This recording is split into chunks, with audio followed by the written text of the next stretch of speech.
Hello दोस्तों, स्वागत है आपका मेरे इस चैनल द एक्वेरियस में। मैं आपका भाई प्रशांत सोनी आपके साथ। आज मैं बताना चाहता हूँ कि जिस दिक्कत से आप सब लोग और मैं भी उससे जूझा हूँ, IBS जिसे इरिटेबल बाउल सिंड्रोम कहते हैं, उसकी मेडिसिन क्या है, बेसिकली मैं कौन सी मेडिसिन लेता हूँ करंट में और कौन सी मैं खा रहा हूँ आयुर्वेदिक मेडिसिन, वो मैं आपके साथ बताना चाहता हूँ।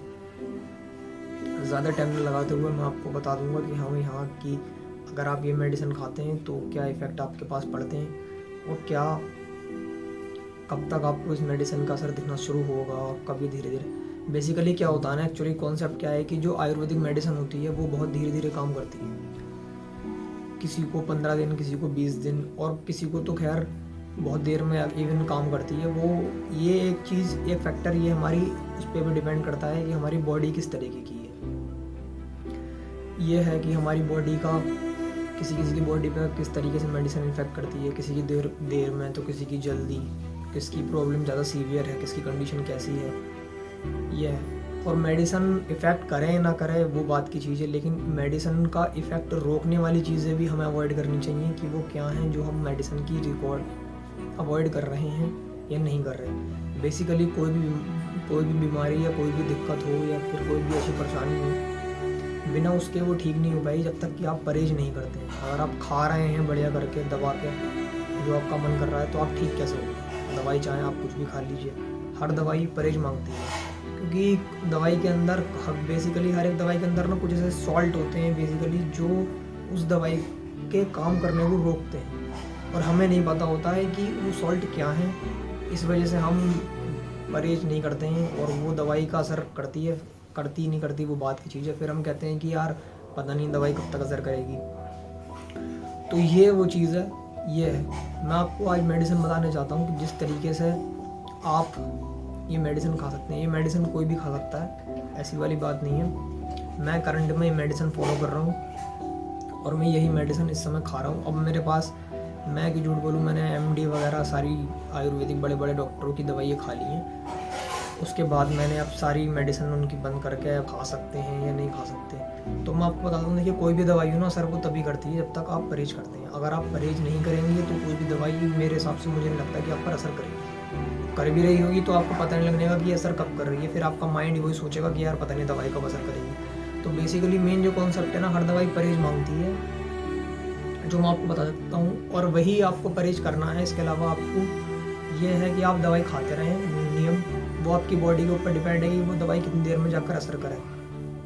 ये दवाई कोई भी खा सकता है, या तो किसी को कॉन्स्टिपेशन है वो भी इधर, या फिर उसको इवन डायरिया है वो भी खा सकता है इस दवाई को। ऐसी कोई दिक्कत वाली बात नहीं है। ब्लोटिंग नहीं होगी इस दवाई को खा के, कॉन्स्टिपेशन रिलीफ मिल सकता है। पूरी तरीके से ठीक होना ना होना वो आपकी बॉडी पर डिपेंड करता है। और देखिए मैं बताऊं, बेसिकली दवाई तभी असर करेगी जब तक आपका सब कुछ ठीक है। सब कुछ ठीक होने का मतलब यह है, जो लोग नाभि को मानते हैं तो उनकी नाभि ठीक होनी चाहिए, और जो लोग साइकेट्रिक इशू मानते हैं उनका साइकोलॉजिकल थिंकिंग भी ठीक होनी चाहिए। ये नहीं कि भाई आप दवाई खा रहे हैं और आप दिन रात ही सोच रहे हैं यार कब असर करेगी कब असर करेगी। तो वो असर तो कर रही है लेकिन आपको दिखाई नहीं देने की कि वो कब असर करेगी, और आपको ऐसा लगेगा वो माइन्यूट सा चेंजेस है। क्योंकि जब तक, मैंने पहले बताता था, सेरोटोनिन और कॉर्टिसोल, अगर सेरोटोनिन का लेवल ठीक नहीं है तो आपका डाइजेशन सिस्टम ठीक नहीं चलेगा। सेरोटोनिन ही हमारे पिट्यूटरी ग्लैंड में सब कुछ, मास्टर ऑफ आवर ग्लैंड जो होती है वही संभालती है ये सब चीज़ें, और सेरोटोनिन की वजह से ही हम खुश रहते हैं, हैप्पी रहते हैं, एनर्जेटिक रहते हैं और डाइजेशन सिस्टम हमारा बढ़िया रहता है। लेकिन होता क्या है, दिक्कत यहाँ आप बंदे के साथ ये हो जाती है कि सेरोटोनिन का लेवल नीचे हो जाता है इरिटेबल बाउल सिंड्रोम में, और कॉर्टिसोल जो स्ट्रेस और एंजाइटी का हार्मोन होता है वो बहुत हद तक इतने इंक्रीज़ हो जाता है, फिर हमें इतनी दिक्कत होने लगती है उसकी वजह से कि बस पूछो मत। तो मैं आपको यही सब बताने वाला हूँ। तो जो लोग नाभि को मानते हैं वो, और जो साइकेट्रिक मानते हैं वो, और जो दोनों मानते हैं यानी कि मेरे जैसे बंदे, तो वो भी इस मेडिसिन को खा सकते हैं। ऐसी कोई दिक्कत वाली बात नहीं है। देखिए बेसिकली ना, दो तरह के लोग ना, या तो आदमी सोचता है कि नाभि होती नहीं है, ये सोचता है कि नाभि पे डिपेंड रहता है, लेकिन उसका ये वहम तब दूर होता है जब नाभि ठीक होने के बाद भी उसकी दिक्कतें पूरी तरीके से ठीक नहीं हो रही। तो वो सब चीज़ें ज़्यादा देर ना करते हुए तो चलिए शुरू करते हैं। Have mercy on me, a sinner.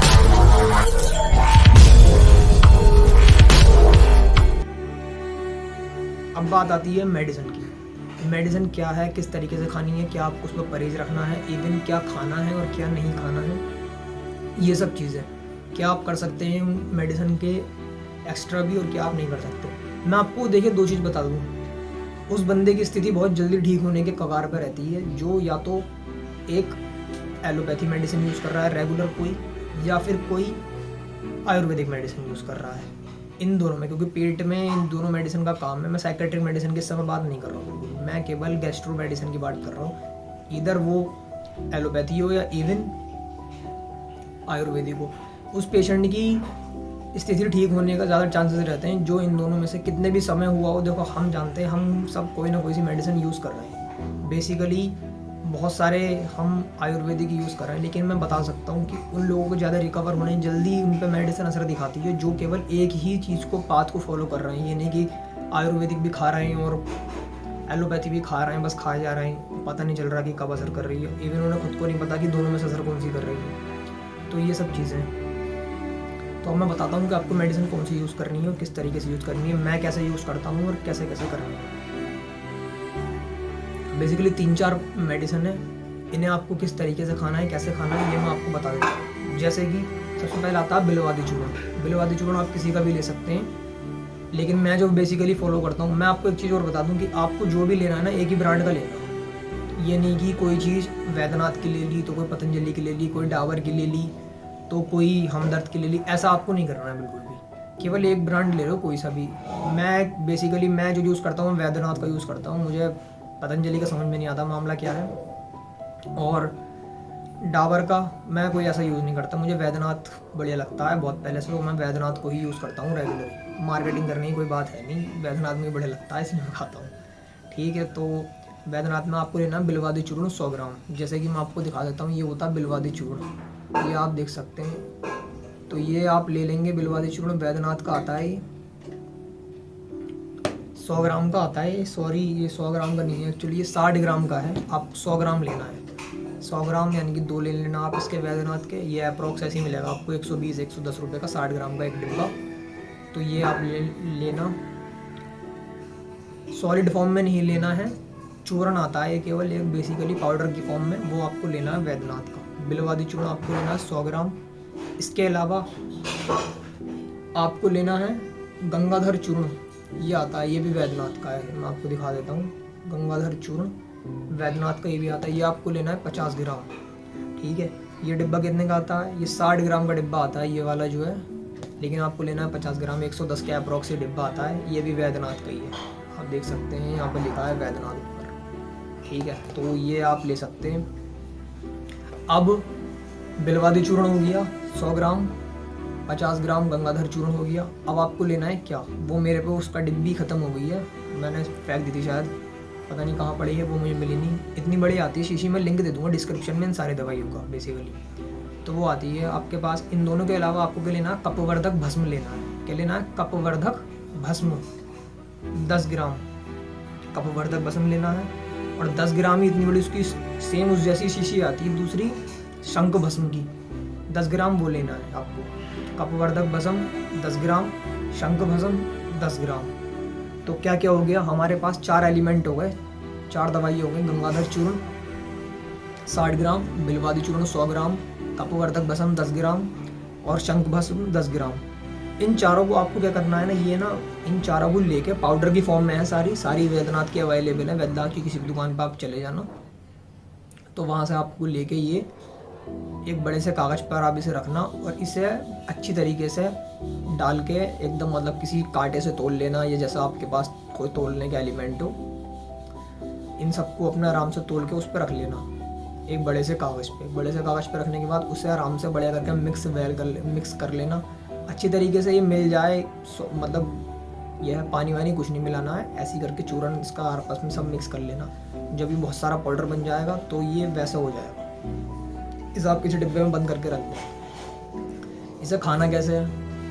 अब आती बात खाने की। खाना इसे आपको है खाने से पौन घंटा पहले, पौन घंटा यानी कि 45 मिनट्स पहले आप इसे खाने से पहले खा सकते हैं। दिन में सुबह शाम खाना है आपको खाने से पहले 45 मिनट।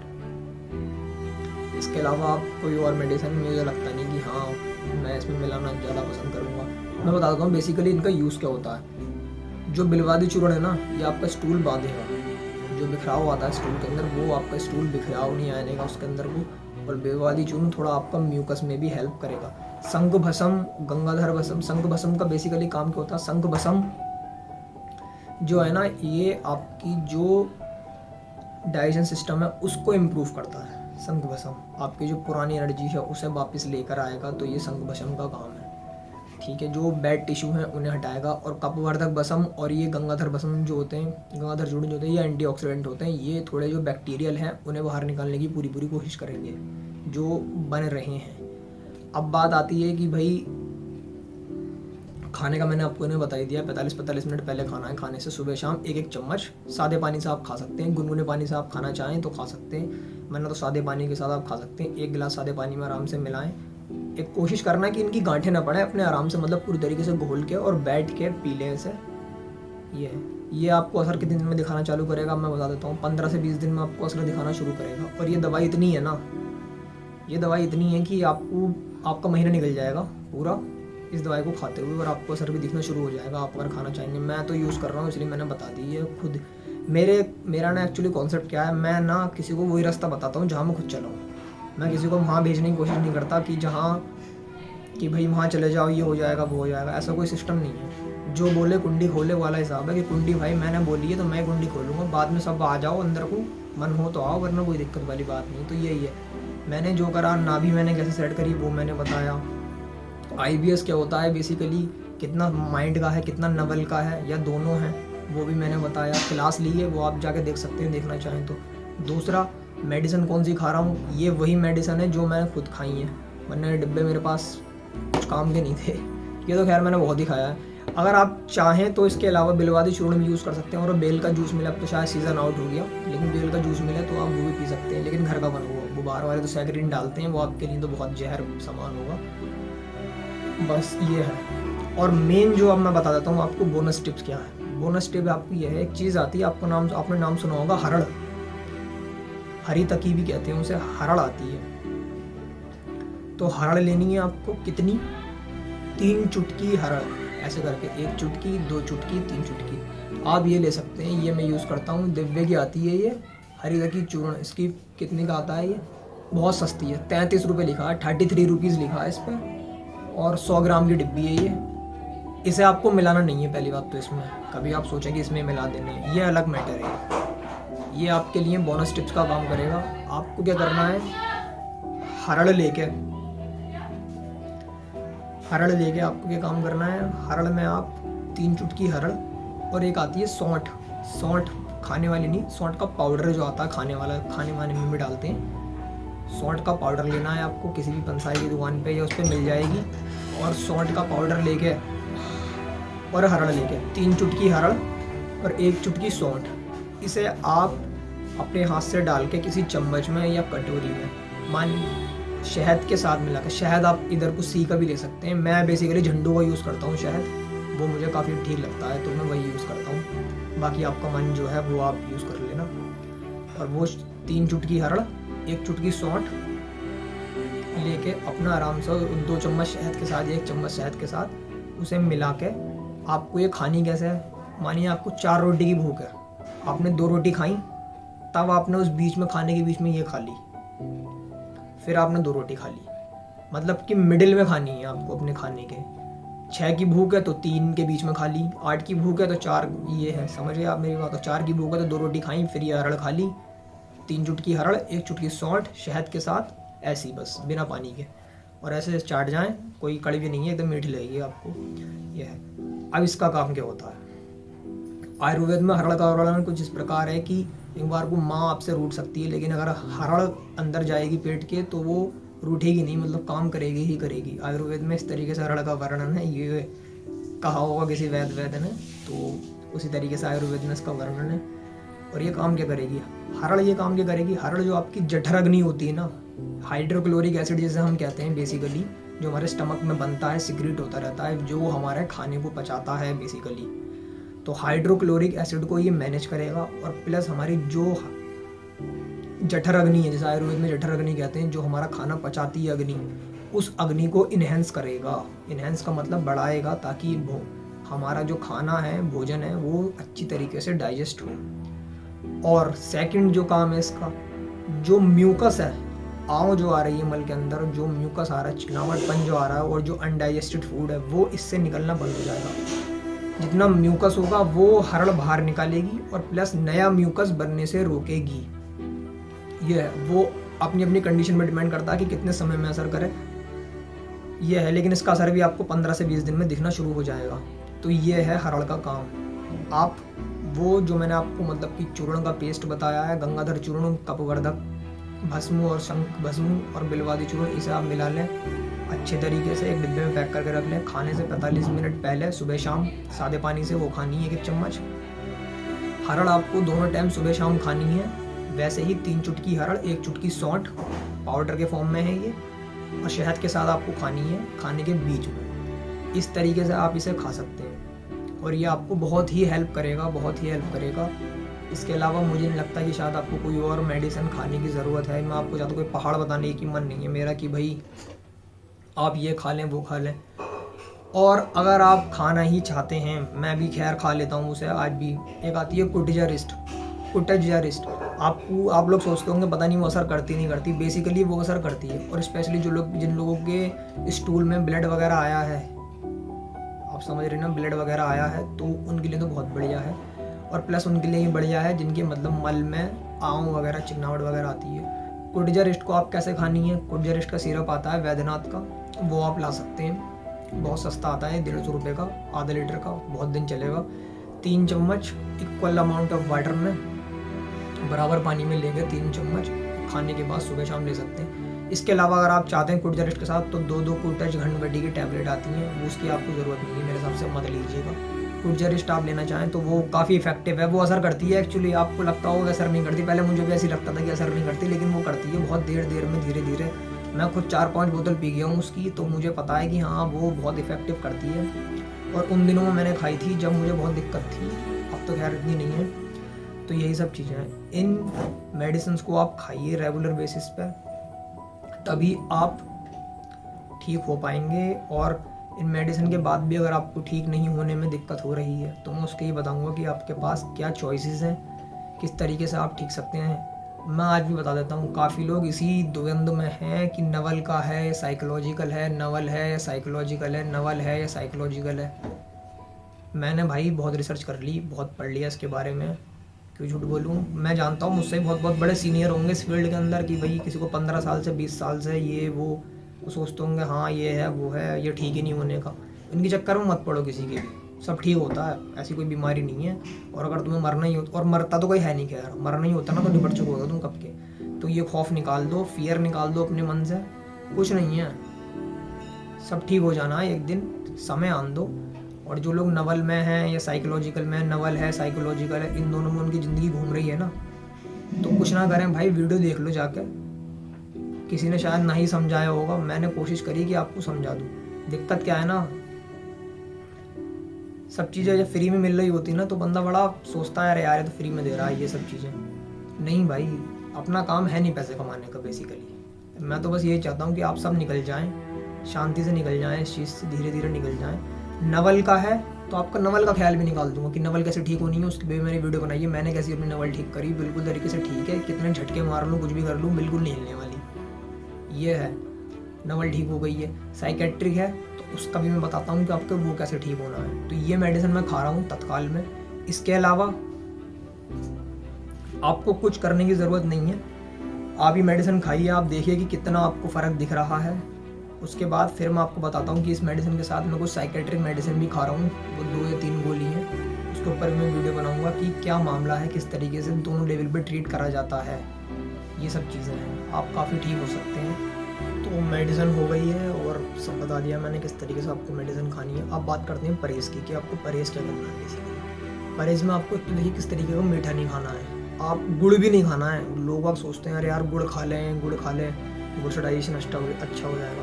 भाई हो जाता है, लेकिन दिक्कत यह है ना कि गुड़ गर्म होता है, गुड़ की तासीर जो होती है, और गर्मी शरीर के अंदर होती है तो उससे म्यूकस बनता है, ठीक है।